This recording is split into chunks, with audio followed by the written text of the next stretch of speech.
Well, I want to talk about hermeneutics and the story and structure of the Bible as pertains ultimately to the book that you're in called the Pentateuch.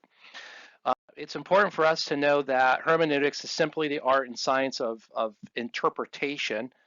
And we're trying to look at a body of literature and we're wanting to frame things up from the level of how do I know what I should know or what should I know that I should know. And so the interpreter plays a paramount role in this step. I'm the interpreter. I'm looking for the who, what, where, when, why, and how.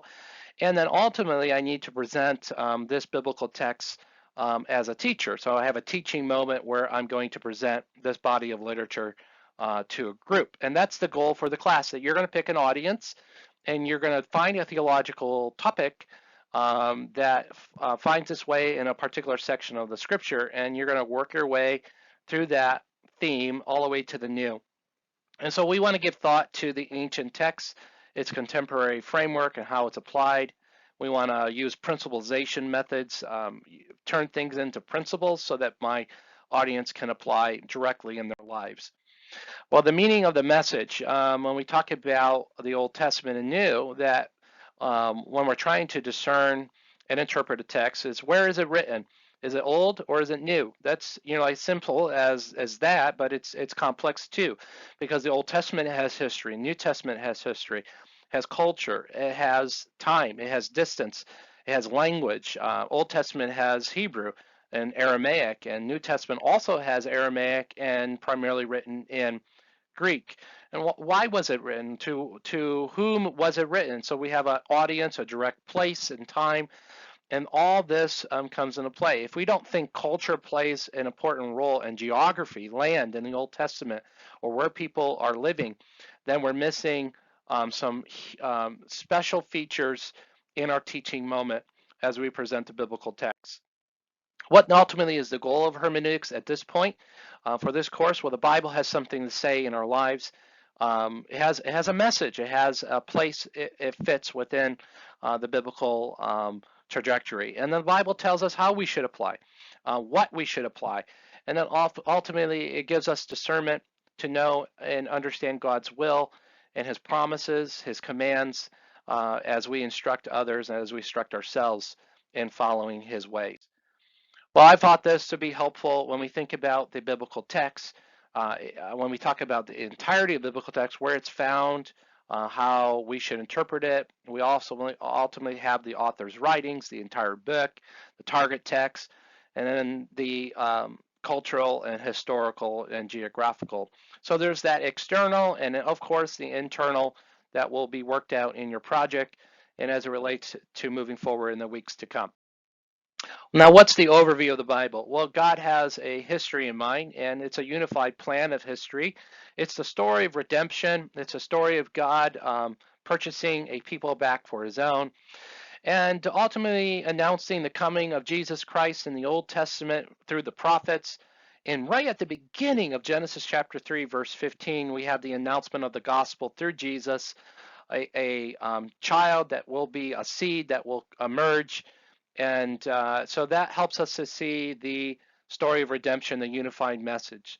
It includes warnings and curses.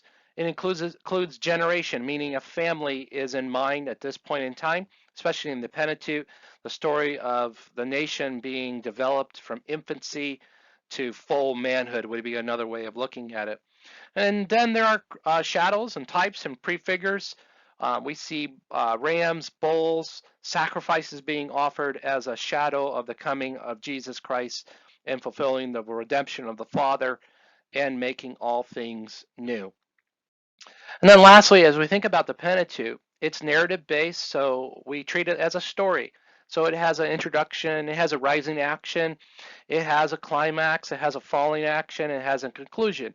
If you were to treat the Pentateuch like that, you'll begin to see the need to present it a little bit different than maybe if you were going to study one of Paul's epistles and have Roman numeral 1, 2, and 3.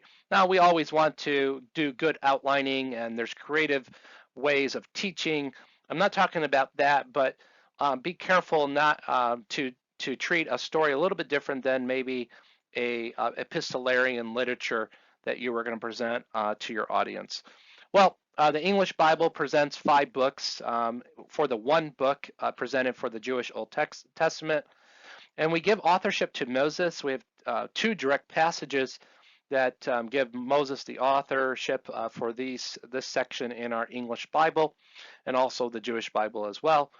And the theme for the Pentateuch would be the fulfillment of all the promises given to Abraham. And we don't have a lot of time to get into the background, but just know that God started with Abraham as the focus for the coming of the promise, that his descendants would be multiplied by multiplied. And so he gives them the example of going outside of his tent and looking at the stars of the sky or looking at the sand that's on the ground to show him the example of how he was going to bless Abraham in the coming days ahead and years ahead. Well, ultimately, the literary feature would be narrative, and the major highlight would be the infant nation becoming a full nation and God's movement upon the Jewish people in the fulfillment of all his promises to them. Well, I hope that helps you understand in a short amount of time. We'll dig some more as a class through discussion and some other visual opportunities to see and watch, and then also in our discussion threads, you should be seeing the way the class is coming together as a whole.